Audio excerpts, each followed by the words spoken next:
हो गया। तो केमिकल रिएक्शन हम लोग देख रहे थे किसका, एल्कोहल्स एंड फिनोल्स का। फर्स्ट हमने रिएक्शन देख लिया था क्या, कि reaction involving the cleavage of OH bond, इसमें हमने एसिडिक स्ट्रेंथ के एल्कोहल्स और फिनोल्स की बात की थी। और दूसरा हमने रिएक्शन देखा था एस्टरीफिकेशंस। क्या देखा था, एस्टरीफिकेशंस। और एस्टरीफिकेशन में मैंने बता दिया था कि कोई भी carboxylic acid, acid chloride and acid anhydride का हम लोग रिएक्शन करा दें एल्कोहल या फिनोल के साथ, तो क्या प्रिपेयर्ड हो जाता है, एस्टर प्रिपेयर्ड हो जाता है। क्लियर है। और रिएक्शन मैंने बताया था कि रिवर्सिबल होता है। क्लियर है ना, एसिड कैटलिस्ट के प्रेजेंस में रिएक्शंस को कराते थे। आज हम लोग देख रहे हैं reaction involving the cleavage of CO bond. ठीक है देव। तो फर्स्ट इसमें कौन सा रिएक्शन है, फर्स्ट है reaction with hydrogen halide, reaction with hydrogen halide, hydrogen halide के साथ रिएक्शन, हाइड्रोजन हैलाइड। क्लियर है। और ये रिएक्शन ऑलरेडी हम लोग हेलोएल्केन्स और हेलोएरिन्स के अंदर कर चुके हैं, लेकिन फिर दोबारा से मैं बता दे रहा हूँ। ठीक है खुशबू। तो हाइड्रोजन हैलाइड के साथ अगर रिएक्शंस की हम लोग बात करें तो किसी भी एल्कोहल का हम लोग रिएक्शन करा दें किसके साथ, concentrated HCl with anhydrous ZnCl2। और एक बार आयुष आ गया कि सर यहाँ पे तो एनहाइड्रस लिखा हुआ ही नहीं था। कोई बात नहीं, हो सकता है कि एनहाइड्रस नहीं लिखा हुआ हो, तो उससे कंफ्यूज नहीं होना है। होगा क्या, सेमी रिएक्शन। क्लियर है। तो जब एल्कोहल का हम लोग रिएक्शन कराते हैं किसके साथ, concentrated HCl with anhydrous ZnCl2 के साथ, तो यहाँ से OH बाहर होता है और कौन आके सब्सटीट्यूट हो जाता है, Cl, और क्या बाहर हो जाता है यहाँ से, H2। क्लियर है। और ये जो एल्काइल हैलाइड फॉर्म्ड होता है, इस एल्कोहल से जो एल्काइल हैलाइड फॉर्म्ड होता है वो किस फॉर्म में फॉर्म्ड होता है, वाइट PPT के फॉर्म में। और इसी वाइट PPT की वजह से सॉल्यूशन में कैसा कलर आ जाता है, टर्बिडिटी कलर। सॉल्यूशन में कैसा कलर आ जाता है। अब कैसे टर्बिडिटी कलर आता है मैं एक्सप्लेन करता हूँ। ठीक है। अब देखो थोड़ा सा इसका तुम लोग मैकेनिज्म अगर देखोगे, इसका अगर हम लोग मैकेनिज्म देखें तो बहुत सारी चीज़ें क्लियर हो जाएंगी। अब यहाँ पे तुम लोग को लग रहा होगा कि OH बाहर हो रहा है और Cl जाके क्या हो रहा है, सब्सटीट्यूट हो रहा है, लेकिन एक्चुअल में ऐसा नहीं होता है। हमेशा कौन बाहर होता है, H2O बाहर होता है। क्या बाहर होता है, H2O। यानी कि एल्कोहल से जब भी आप डिहाइड्रेशन कराएंगे, H2O का रिमूवल कराएंगे, तो पहले OH जो होगा वो प्रोटोनेट होगा और फिर H2O के फॉर्म में वो क्या होता है, बाहर होता है। क्योंकि मैंने बताया था कि weak base are good leaving group. Weak base जो होता है क्या होता है, अच्छा लिविंग ग्रुप होता है। तो OH माइनस और H2O में वीक बेस कौन होगा, आसानी से लोन पेयर कौन नहीं देगा, H2O। जबकि OH माइनस क्या करेगा, आसानी से लोन पेयर दे देगा। तो OH माइनस क्या होगा, आपका अच्छा बेस होगा, जबकि H2O क्या होगा, एक वीक बेस होगा। और वीक बेस जो होता है वो क्या होता है, अच्छा लिविंग ग्रुप। यानी सिंपल समझो कि H2O ज़्यादा स्टेबल होता है as compare to OH minus. तो कोई भी कहीं से निकलेगा तो चाहे भाई हम स्टेबल रहें। क्लियर है ना। तो अब अगर हम लोग बात करें इस कंसंट्रेटेड HCl और एनहाइड्रस ZnCl2 को, तो इसे हम लोग क्या बोलते हैं, कंसंट्रेटेड HCl और एनहाइड्रस ZnCl2 को हम लोग क्या बोलते हैं देव, ल्यूकास रिएजेंट। और ये ल्यूकास टेस्ट देता है जो हम लोग देखेंगे अभी। ठीक है। इसे हम लोग क्या बोलते हैं, ल्यूकास रिएजेंट। और बहुत इंपॉर्टेंट रिएक्शन है, ध्यान रखना है, आपसे नीट में क्वेश्चन यहाँ से पूछा हुआ है 1-2 बार। ठीक है। अब देखो ल्यूकास रिएजेंट कैसे ये अल्कोहल को टेस्ट करता है, 1 डिग्री होगा, 2 डिग्री होगा, 3 डिग्री होगा, आगे हम लोग देखेंगे। इसका थोड़ा सा मैकेनिज्म हम लोग देख लेते हैं। क्या देख लेते हैं, मैकेनिज्म। फिर आपको क्लियर हो जाएगा कि कैसे रिएक्शन होता है। तो अल्कोहल से जब भी आप H2O निकालेंगे बाहर, हमेशा H2O कैसे बाहर होगा, पहले प्रोटोनेट होगा और फिर क्या बाहर होगा, H2O के फॉर्म में ये आपका वाटर मॉलिक्यूल्स बाहर होगा। तो देखो ये क्या होता है, ये आपका अल्कोहल है और ये H+ आयन कहाँ से आया, HCl आपको पता ही है एसिड है, आसानी से क्या रिलीज कर देता है, H+ आयन। और ये क्या करेगा, प्रोटोनेट हो जाएगा, ऑक्सीजन पे कौन सा चार्ज आ जाएगा, ये लोन पे डोनेट करेगा और लोन पे डोनेट करेगा तो ऑक्सीजन पे कौन सा चार्ज आ जाएगा, पॉजिटिव चार्ज। और प्रोटोनेटेड अल्कोहल बना देगा। क्या बना देगा, protonated alcohol, protonated alcohol, protonated alcohol. अब होता क्या है नेक्स्ट स्टेप में, ये यहाँ से H2O जो है बॉन्डेड इलेक्ट्रॉन को लेके यहाँ से क्या हो जाता है, बॉन्डेड इलेक्ट्रॉन को लेके यहाँ से बाहर, और R पे कौन सा चार्ज आ जाएगा, प्लस चार्ज, और यहाँ से H2O क्या हो गया आपका बाहर। क्लियर है। और इस R प्लस को हम लोग क्या बोलते हैं, दिस इज द कार्बोकेटायन, क्या बोलते हैं, कार्बोकेटायन। और ये स्टेप जिसमें आपका कार्बोकेटायन बन रहा है, इसी स्टेप को हम लोग बोलते हैं स्लो स्टेप, और स्लो स्टेप ही आपका क्या होता है, रेट डिटरमाइनिंग स्टेप, RDS। यानी कि कहीं ना कहीं रिएक्शन का रेट जो है किस पे डिपेंड करेगा, जिसमें कार्बोकेटायन फॉर्म्ड हो रहा है। अब जितना स्टेबल कार्बोकेटायन बनेगा रिएक्शन क्या होगा, उतना ही फास्ट होगा। क्लियर है। अब यहाँ पे बैठा हुआ है, इस R के साथ कौन जुड़ जाएगा, Cl माइनस, और क्या बना देगा, RCl, क्या बना देगा, RCl, और एल्काइल हैलाइड हम लोग को मिल गया। अब देखो होता क्या है, समझो यहाँ पे, देख लो पहले यहाँ पे खुशबू, समझो यहाँ पे सृष्टि, देख लो यहाँ पे, ये जो तुम्हारा सोल्यूशन था एल्कोहल का, ये ROH, इसको तुम लोग देखे होगे एल्कोहल को, इसका कलर बिल्कुल क्या होता है, ट्रांसपेरेंट कलर होता है। कैसा कलर होता है, ट्रांसपेरेंट, बिल्कुल क्लियर सोल्यूशन होता है। कैसा सोल्यूशन होता है, भानु को अच्छे से पता है कैसा सोल्यूशन होता है, बिल्कुल क्लियर सोल्यूशन होता है। ठीक है। अब होता क्या है, जैसे ही इसमें तुम ऐड करोगे क्या, कंसंट्रेटेड HCl और प्लस एनहाइड्रस ZnCl2, तो इसमें क्या फॉर्म होने लगता है, RCl बनने लगेगा, एल्काइल हैलाइड। और एल्काइल हैलाइड जो है वो अल्कोहल के साथ घुलता नहीं है, क्योंकि जितने भी हेलो एल्केन होते हैं, एल्काइल हैलाइड होते हैं, वो क्या होते हैं, soluble in non polar solvent but insoluble in polar solvent. और अल्कोहल क्या है, एक पोलर है। तो इसके साथ जब घुले, कोई चीज़ इसके साथ जब घुलेगा नहीं तो देखेंगे एक टर्बिडिटी कलर आ जाता है, गंदा टाइप का कलर आ जाता है। तो इसीलिए इसमें क्या प्रोड्यूस हो जाता है, टर्बिडिटी। जैसे ही एल्काइल हैलाइड बनाएगा, इसमें क्या प्रोड्यूस होने लगेगा, टर्बिडिटी प्रोड्यूस होने लगेगा। क्लियर है। अब कब टर्बिडिटी आसानी से प्रोड्यूस हो जाएगा, कब टर्बिडिटी प्रोड्यूस डिफिकल्ट होगा, वो हम लोग देख रहे हैं। किसमें फास्ट होगा, किसमें स्लो प्रोड्यूस होगा, वो हम लोग देख रहे हैं। क्लियर है। तो इसका जो क्लियर कलर सोल्यूशन था, उसको कैसा सोल्यूशन बनाता है, टर्बिडिटी सोल्यूशन बनाता है। जैसे ही इसमें एल्काइल हैलाइड इसको ऐड करेंगे, इसमें क्या फॉर्म बनने लगेगा, एल्काइल हैलाइड बनने लगेगा। और एल्काइल हैलाइड का कैसा कलर होता है, वाइट PPT, और उसकी वजह से कैसा कलर आने लगेगा, टर्बिडिटी कलर। क्लियर है। तो इससे हम लोग क्या टेस्ट कर सकते हैं, एल्कोहल की डिग्री हम लोग टेस्ट कर सकते हैं। क्लियर है। अच्छा, अब तुम लोग सोच रहे होगे कि इस रिएक्शन में तो भाई ZnCl2 कहीं आया ही नहीं, ZnCl2 कहीं आया ही नहीं, बस इसका काम क्या है, सोच रहे होगे ना, क्योंकि सारा रिएक्शन किसके साथ हुआ, H+ के साथ ही सारा रिएक्शन हो गया, कोई ज़रूरत ही नहीं पड़ा किसका, ZnCl2 का। तो ZnCl2 का ज़रूरत पड़ता है। देखो यहाँ पे होता क्या है कि जो HCl है आपका, क्या है, HCl, इसको आयनाइजेशन को तेज कौन करता है, ZnCl2। क्या करता है, ये Cl जो है यहाँ से किसके साथ जुड़ जाता है, लोन पे डोनेट करके Zn के साथ, और ये किस में कन्वर्ट हो जाता है, H+ और ZnCl3- में। तो आयनाइजेशन के रेट को कौन बढ़ा देता है, ZnCl2। It increases the rate of ionisation of HCl। तो यहाँ पे लिखना चाहते हो तो लिख सकते हो, एग्जाम में कभी आ भी सकता है। It increases the rate of ionisation of HCl। तो HCl के आयनाइजेशन के रेट को कौन बढ़ा देता है, ZnCl2। यानी आसानी से H+ रिलीज कर देगा कौन, HCl। क्लियर है, कोई कन्फ्यूजन है। अब देखो कैसे हम लोग इस रिएक्शन से हम लोग टेस्ट करेंगे, 1 डिग्री 2 डिग्री 3 डिग्री अल्कोहल हम लोग देखना है। इतना हो गया, कैप्चर कर लो एक बार आयुष। ठीक है, इसे साफ कर दो, देव, कोई कन्फ्यूजन तो नहीं है। ठीक है, तो इस तरह से हम लोग रिएक्शंस को करा सकते हैं। हो गया। अब देखो इस रिएक्शन का रेट किस पे डिपेंड कर रहा है, स्टेबिलिटी ऑफ कार्बोकेटाइन पे। इसमें कौन सा मैकेनिज्म फॉलो होता है, तो इसमें मैकेनिज्म जो फॉलो होता है कौन सा, SN1। और SN1 में क्या फॉर्म्ड होता है आपको पता ही है, कार्बोकेटाइन फॉर्म्ड हो रहा है। यानी रिएक्शन का रेट जो है किस पे डिपेंड करेगा, भानु, स्टेबिलिटी ऑफ कार्बोकेटाइन। इसे साफ करो। अब देखो रिएक्शन ऑफ हाइड्रोजन हाइलाइट की अगर हम बात करें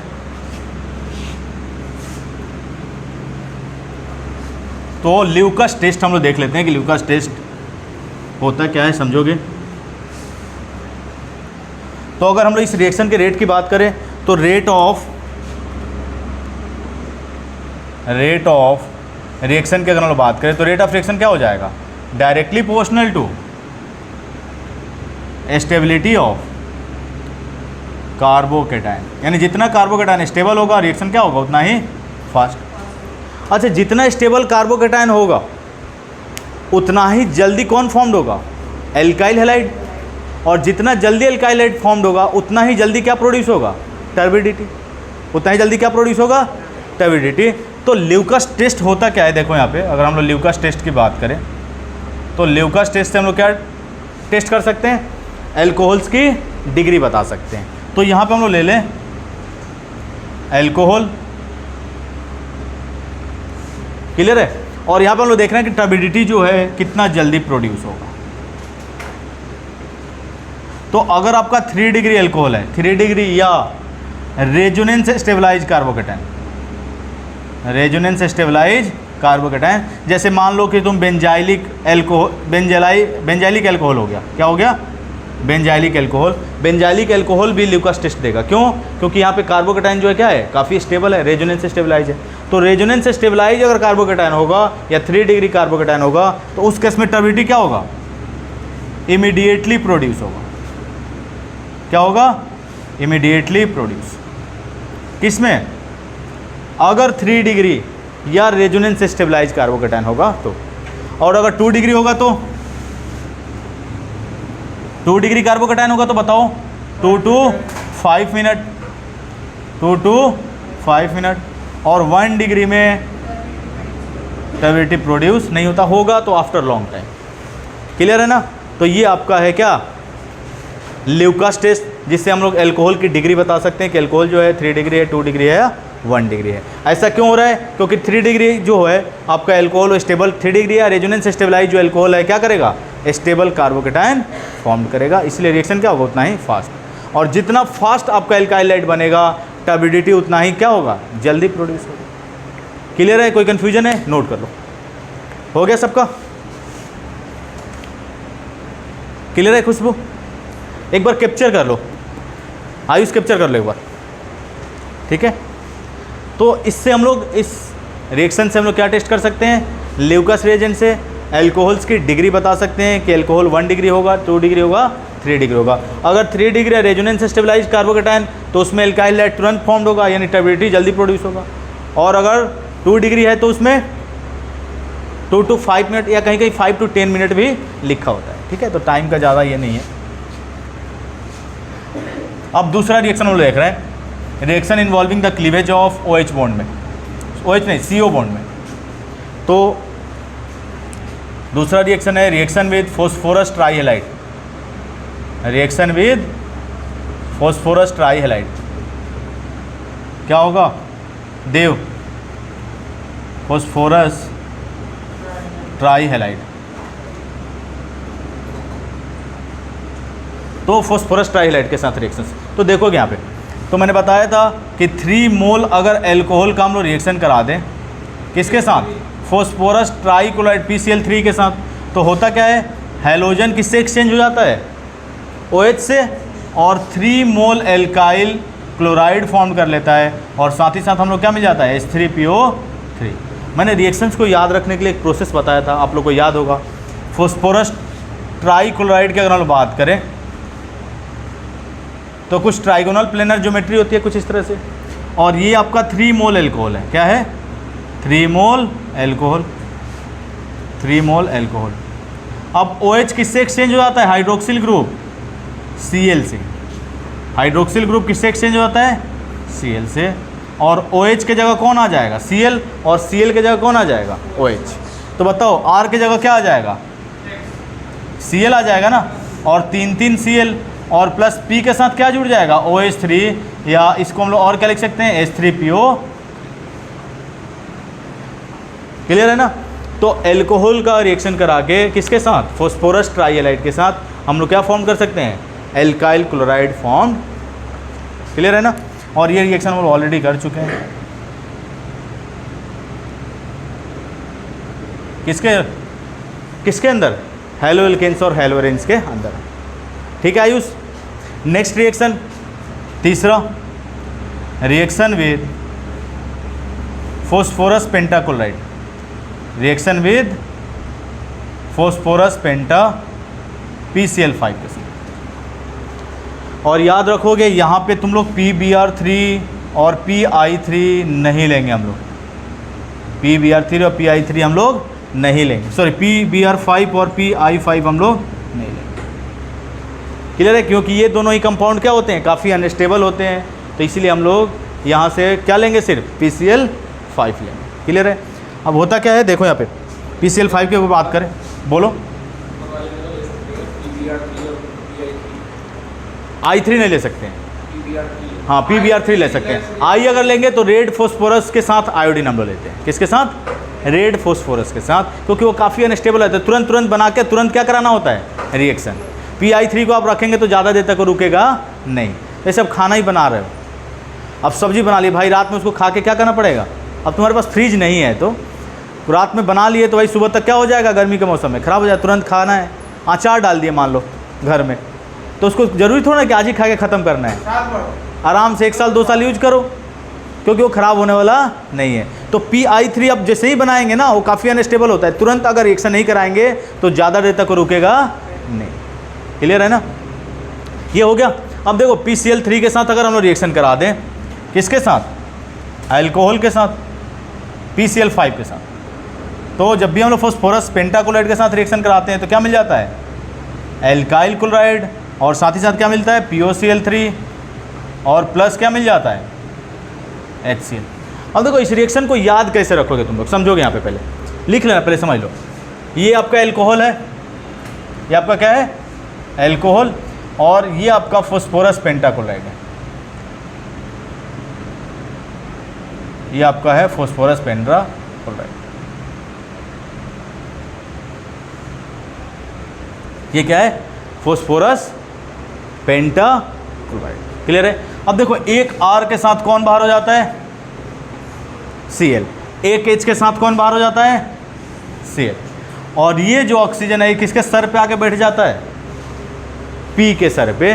तो यहाँ से हम लोग को कुछ देखो, यहाँ पे अगर याद रखोगे तो एक प्रोडक्ट हम लोग को क्या मिल गया, देखो यहाँ पे, यहाँ से अगर हम देखें तो एक प्रोडक्ट हम लोग क्या मिल गया, RCl, और प्लस एक प्रोडक्ट क्या मिल गया, HCl। इसमें कोई कन्फ्यूजन है। और एक जो है यहाँ पे तुम लोग देखोगे कि POCl3 का कुछ स्ट्रक्चर ऐसा ही होता है, इसके सर पे आके कौन बैठ जाता है, ऑक्सीजन। क्लियर है। और फॉस्फोरस ऑक्सीक्लोराइड हम लोग फॉर्म कर लेते हैं। तो इस तरह से रिएक्शंस को याद रखना है। अगर आगे जब भी आप रिएक्शन को याद रखेंगे, एक एल्काइल ग्रुप के साथ क्लोरीन, एक हाइड्रोजन के साथ क्लोरीन, और इस PCl3 के साथ इसके सर पे आगे कौन बैठ जाता है, ऑक्सीजन। क्लियर है, नोट कर लो। ठीक है भानु। तो इस तरह से हम लोग क्या प्रिपेयर कर सकते हैं, अल्कोहल का रिएक्शन करा के फॉस्फोरस पेंटाक्लोराइड के साथ एल्काइल हैलाइड फॉर्म कर सकते हैं। क्लियर है, हो गया, कैप्चर कर लिए, हो गया खुशबू तुम्हारा। ठीक है, तो एक बार समझ लो, पहले समझ लो, फिर आगे हम लोग बढ़ते हैं। कैप्चर कर लिए आयुष, मैं और ग्रुप में सेंड कर दूंगा सारे फोटोज। ठीक है, तो नेक्स्ट लिखो तुम लोग, 4th रिएक्शन है dehydration of alcohols. Dehydration of alcohols क्या होता है, डिहाइड्रेशन आयुष, एल्कोहल का रिमूवल, गधे H2O का रिमूवल, एल्कोहल का, एल्कोहल से एल्कोहल ही बाहर कर दोगे तो बचेगा क्या, घंटा।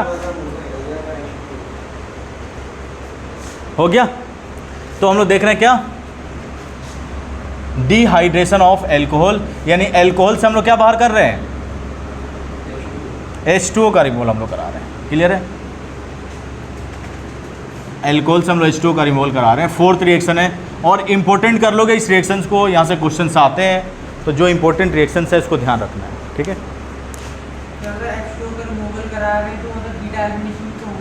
वेरी गुड, बीटा एलिमिनेशन होगा ही, डिहाइड्रेशन ऑफ एल्कोहल्स। यानी डिहाइड्रेशन का मीनिंग क्या होता है, H2O का रिमूवल।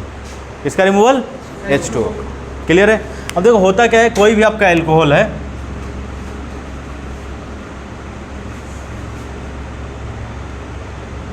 कोई भी आपका एल्कोहल है, अगर इसका हम लोग रिएक्शन करा दें, H2SO4, सल्फ्यूरिक एसिड क्या होता है, डिहाइड्रेटिंग एसिड, या H3PO3, H3PO3। क्लियर है। और हीट कर दे 443 केल्विन टेम्परेचर पे, किस पे, 443 केल्विन टेम्परेचर पे। तो होता क्या है, यहाँ पे होता है इंट्रामोलिकुलर डिहाइड्रेशन। क्या होता है, इंट्रामोलिकुलर डिहाइड्रेशन। क्या होता है इंट्रामोलिकुलर डिहाइड्रेशन, सृष्टि, इंट्रामोलिकुलर डिहाइड्रेशन। देखो जब एक ही मोलिक्यूल से वाटर का रिमूवल हम लोग करते हैं तो उसे हम लोग क्या बोलते हैं, इंट्रामोलिकुलर डिहाइड्रेशन। दो अलग अलग मोलिक्यूल से H2 निकालेंगे तो क्या होगा, इंट्रामोलिकुलर। देखो अगर टेम्परेचर यहाँ पे 413 केल्विन टेम्परेचर अगर ले लेते हैं तो फिर यहाँ पे क्या होने लगता, इंटरमोलिकुलर डिहाइड्रेशन, और यहाँ पे एल्किन नहीं बन के क्या बनने लगता, ईथर बनने लगता है। क्या बनने लगता, ईथर। तो ये चीज़ ध्यान रखना है। तो होता क्या है, देखो यहाँ से OH बाहर होता है और यहाँ से हाइड्रोजन, जिससे OH ग्रुप जुड़ा होता है उसे अल्फा, और उसके एडजेसेंट वाले कार्बन को हम लोग क्या बोलते हैं, बीटा। तो अल्फा से OH और बीटा से H, और अल्फा और बीटा कार्बन के बीच में क्या आ जाता है, डबल बॉन्ड, एल्कीन फॉर्म हो जाता है, और ऐसे क्या बाहर हो जाता है, H2। क्लियर है। यानी कि सिंपल, अगर हम लोग एल्कोहल का डिहाइड्रेशन करा दें, H2 का रिमूवल करा दें, तो हम लोग क्या मिल जाता है, एल्कीन। और आपको याद होगा जब एल्कीन पे हम लोग H2O को जोड़ते थे तो क्या मिलता था, एल्कोहल। तो ये रिएक्शन क्या होता है, रिवर्सिबल होता है। रिएक्शन क्या होता है, रिवर्सिबल। अब देखो इसका मैकेनिज्म थोड़ा सा समझ लोगे, लिख लेना पहले, मैकेनिज्म समझो इसका। अब देखो जैसे कोई और एग्जाम्पल हम लोग ले लें, जैसे एग्जाम्पल हम लोग ले लें, जैसे मान लो हमने ले लिया इथेनॉल। क्या ले लिया हमने, इथेनॉल ले लिया हमने, और इसका हम लोग रिएक्शन करा दें एसिड कैटलिस्ट के साथ, H2SO4 के साथ हीट कर दें। क्लियर है। तो होगा क्या, इस अल्फा कार्बन से क्या बाहर होगा, OH, और बीटा कार्बन से क्या बाहर होगा, H, और अल्फा बीटा कार्बन के बीच में क्या आ जाएगा, डबल बॉन्ड, यानी कि इथीन मिल जाएगा, और प्लस H2 यहाँ से क्या हो जाएगा, वाह। अब देखो यहाँ पे आपको ध्यान क्या रखना है कि अगर एक से ज़्यादा अगर बीटा कार्बन होंगे तो फिर आपको सेट-जेप्स रूल का ख्याल रखना है। किसका ख्याल रखना है, Saytzeff's rule. More stable alkene is the major product. तो हम लोग आगे देखेंगे, पहले हम लोग इसके मैकेनिज्म की बात कर लेते हैं, ठीक है। इसका मैकेनिज्म हम लोग देख लेते हैं। ये नोट कर लिए तुम लोग, नोट कर लो फटाफट, फिर इसके हम लोग मैकेनिज्म देख लेते हैं, ठीक है। इंपॉर्टेंट रिएक्शन है, क्वेश्चन आते हैं यहाँ से, ठीक है। जल्दी करें, फास्ट।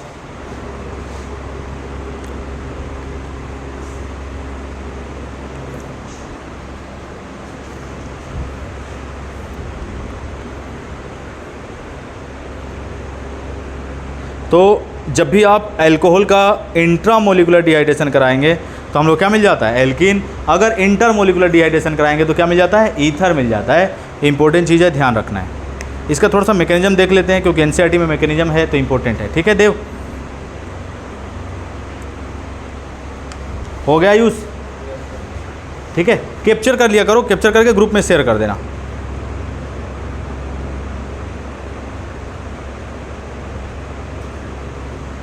आगे बढ़े देव, देखो यहाँ पे खुशबू समझोगे आप। इसे साफ कर दूँ सृष्टि, ठीक है।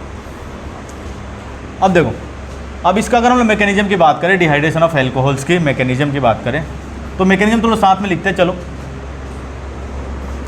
अगर हम लोग मैकेनिज्म की बात करें,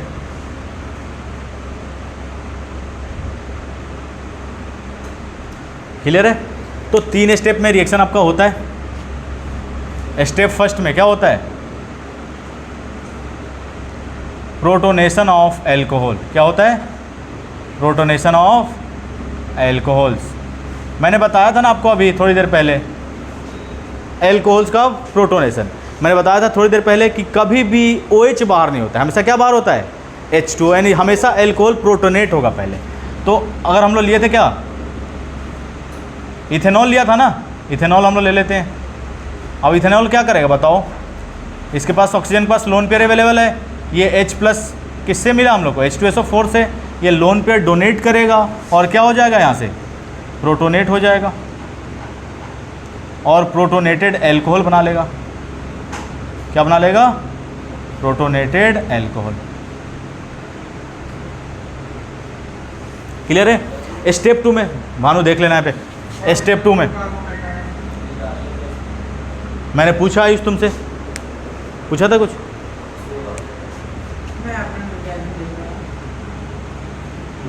तो नेक्स्ट स्टेप में, स्टेप लिख लो इसे। नेक्स्ट में होता है फॉर्मेशन ऑफ कार्बोकैटायन। क्या होता है, स्टेप 2 में क्या होता है, कार्बोकैटायन फॉर्म्ड होता है, formation of carbocation, formation of carbocation. तो H2O का रिमूवल होता है और कार्बोकेटायन फॉर्म्ड होता है। तो ये जो प्रोटोनेटेड एल्कोहल है इससे क्या बाहर हो जाएगा, ये बॉन्डेड इलेक्ट्रॉन को लेके यहाँ से एल्कोहल बाहर हो जाएगा, सॉरी वाटर, और यहाँ से हम लोग को कार्बोकेटायन मिल जाएगा। क्या मिल जाएगा, carbocation, trivalent carbon with a positive charge, इसी को हम लोग क्या बोलते हैं, कार्बोकेटायन। और स्टेप थर्ड में क्या होता है,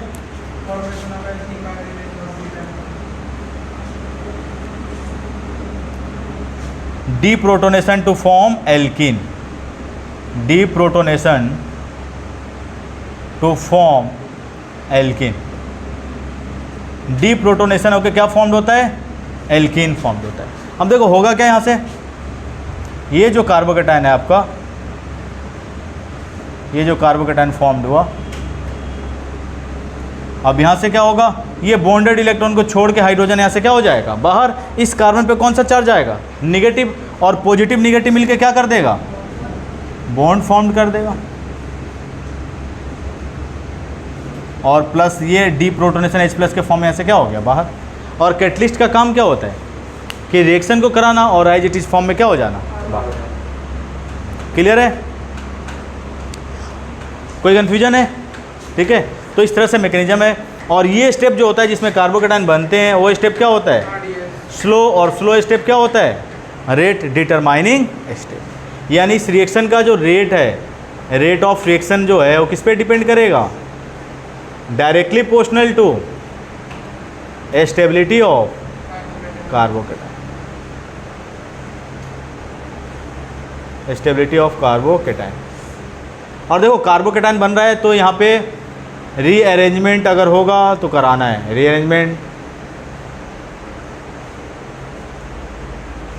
rearrangement of carbocation if possible, rearrangement of carbocation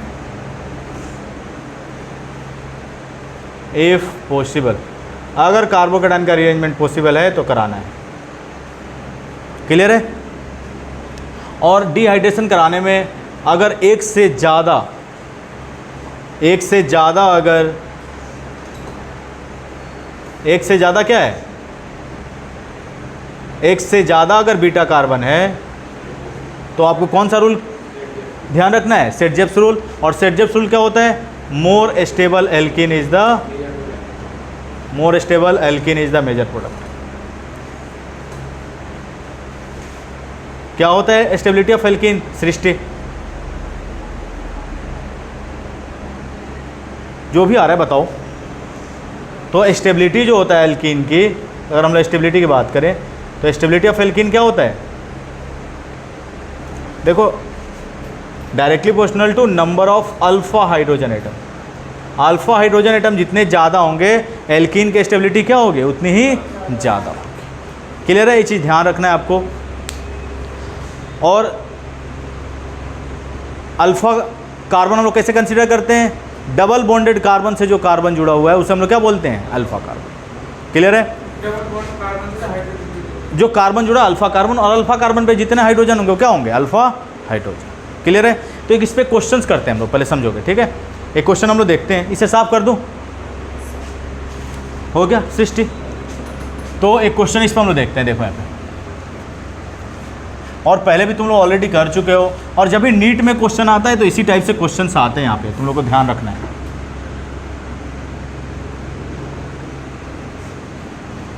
ये हो गया इधर का, ये हो गया, आयुष कैप्चर कर लियो, ठीक है, सेंड कर देना एक बार, ठीक है।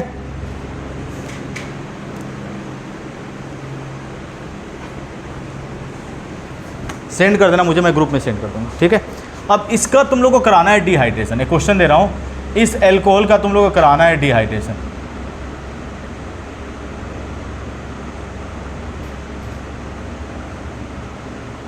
इसका क्या कराना है, डिहाइड्रेशन। H2SO4 के साथ, डिहाइड्रेटिंग एजेंट के साथ हम लोग हीट कर रहे हैं, H2O का रिमूवल कराना है। जल्दी करो सारे लोग, फास्ट करो।